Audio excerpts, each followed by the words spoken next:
The night was thick with the kind of silence that only a suburban neighborhood can offer, where the world feels still, untouched by the chaos of the city, and yet, beneath the quiet exterior, tensions always lurk in the shadows. Samuel Price knew this better than most. As the Attorney General of Georgia, he had spent years fighting for justice in courtrooms, battling systemic corruption, and ensuring that those who abused power were held accountable. But tonight, justice wasn't waiting for him in a courtroom, it was waiting at a dimly lit gas station on a road that had seen too many entitled drivers speed through its streets without consequence. Samuel wasn't expecting trouble.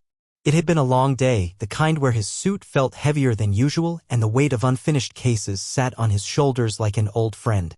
As he drove through the quiet streets, his mind wandered to the legal battles ahead, cases of abuse of power, of families torn apart by a system designed to protect only a select few. Then, in a flash, his thoughts were interrupted by the roar of an engine, a red blur cutting through the night at an unforgivable speed. A black Mercedes G-Wagon raced past him, reckless and uncontrolled. Samuel barely had time to register the movement before he saw it. A pedestrian, frozen in fear, nearly clipped by the SUV as it swerved wildly around a corner. His pulse spiked. He had seen enough accident reports, enough lives lost to irresponsibility, to know that if no one intervened, this night could end in tragedy. His grip tightened on the wheel. He wasn't chasing the driver, he wasn't a cop after all. But he was following, watching. The driver needed to be stopped before their reckless actions cost someone their life. A dangerous encounter. The G-Wagon pulled into an old gas station, its neon sign flickering weakly, casting an eerie glow over the cracked pavement. Samuel parked at a distance, his sharp eyes assessing the situation before stepping out. He had no intention of escalating anything, he simply needed to make sure whoever was behind the wheel wasn't about to get back on the road in their current state. A young girl stumbled out of the driver's seat, blonde, barely 15, her expensive clothes slightly disheveled. The air around her was thick with the unmistakable scent of alcohol. Samuel didn't need to be a detective to know what was happening. She was drunk. She had no business being behind the wheel of a car, let alone a high-powered machine that could turn into a weapon at any moment. He approached calmly, keeping his voice level. "You've been drinking," he stated, not as an accusation, but as a fact. She scoffed, rolling her eyes. "Wow, what an observation," she slurred, swaying slightly. "Who do you think you are? The hall monitor?" Samuel exhaled, steadying himself. He had dealt with entitled individuals before, people who believed that consequences were something that happened to other people. "You're not driving that car," he said firmly. "You need to call someone to pick you up." Her demeanor shifted instantly. The smugness vanished, replaced by something meaner, sharper. "You think you can tell me what to do?" she hissed. "I don't take orders from people like you." Samuel felt the air around them change. He had spent his career recognizing these moments, the unspoken weight behind certain words. This wasn't just about defiance. This was about something much older, much deeper. "I'm stopping you because you're a danger to yourself and everyone else," he said simply. But he could already see it in her eyes, she wasn't listening. She was calculating. Then she screamed. The power of a lie. It was piercing, deliberate, designed to shatter the night's stillness. "Help! He's attacking me," she cried, her voice breaking in all the right places. "He won't let me go." Samuel's stomach turned to stone. He had seen people lie before, had witnessed countless fabricated stories in courtrooms, but never had he been at the center of one. The gas station cashier froze. A man by the next pump who had barely noticed them a second ago was suddenly paying full attention, his expression shifting from indifference to suspicion. A woman near the convenience store pulled out her phone, her face a mixture of horror and certainty. And then, like clockwork, the distant wail of sirens cut through the air. Samuel knew exactly how this would look. A young, trembling white girl. A black man standing in front of her, blocking the car door. The weight of history, of narrative spun long before this moment, crashed down on him. He wasn't just an attorney general anymore. He was a suspect. And then, as if to complete the script, a black Cadillac Escalade tore into the parking lot, tires screeching.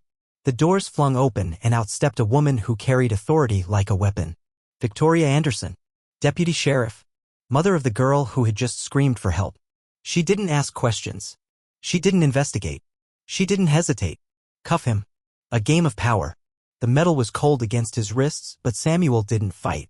He had spent too many years in courtrooms, had argued against too many corrupt officials to know that in this moment resistance was useless. The officers acted without hesitation, dragging him toward the waiting police cruiser.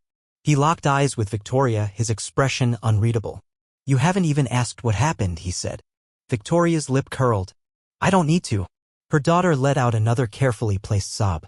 He wouldn't let me go, she whimpered, pressing into her mother's arms like the perfect victim. Samuel exhaled slowly. He knew what this was. This wasn't about truth. This was about power.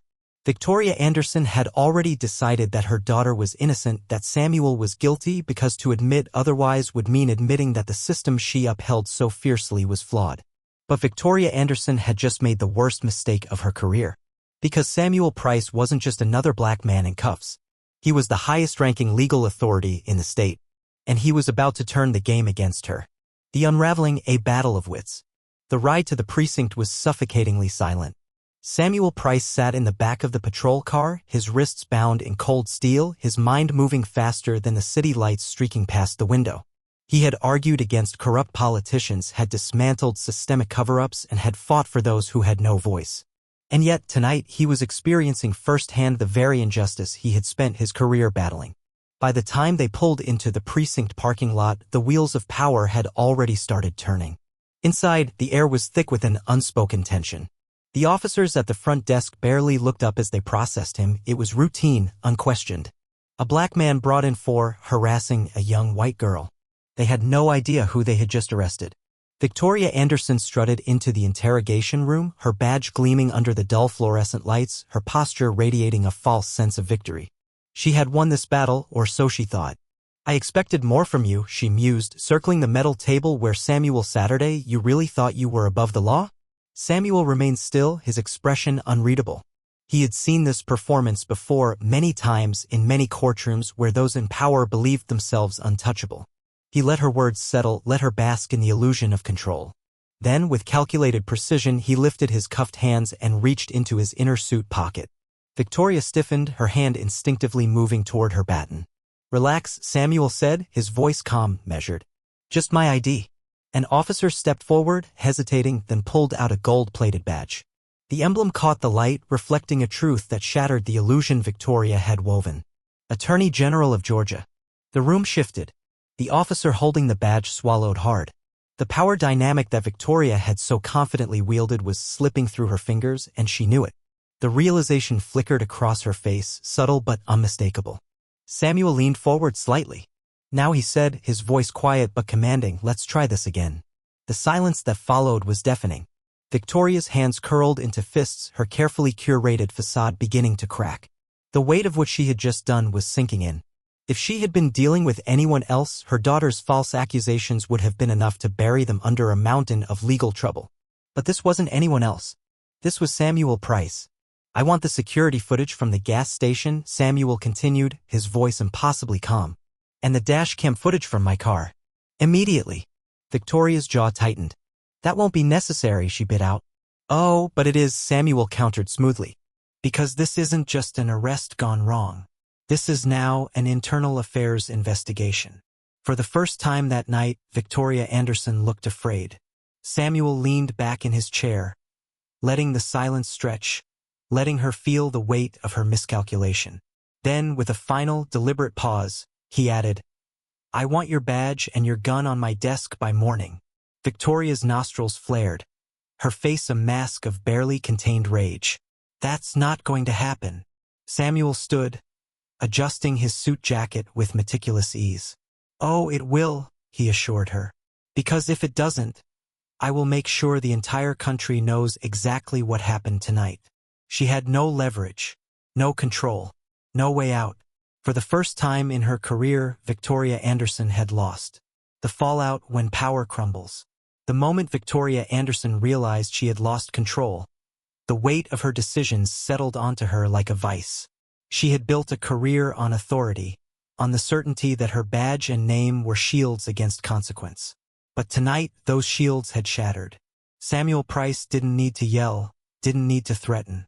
His power was in his presence, in the simple fact that every move he made from this moment forward would determine not just her fate, but the fate of an entire department built on unchecked privilege.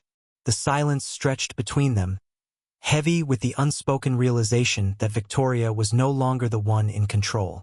The reckoning begins. Outside the interrogation room, the weight of what had happened spread like wildfire. The officers who had once processed Samuel without question now whispered among themselves.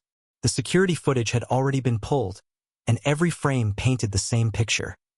A young, drunk teenager weaving a dangerous narrative while a man in a suit tried to stop a disaster. The footage was undeniable. And in this era, where the truth could go viral in a matter of minutes, Victoria Anderson wasn't just facing an internal investigation. She was facing public scrutiny, the kind that no badge could protect her from. The police chief arrived within the hour, his face drawn, his posture stiff as he reviewed the footage in his office.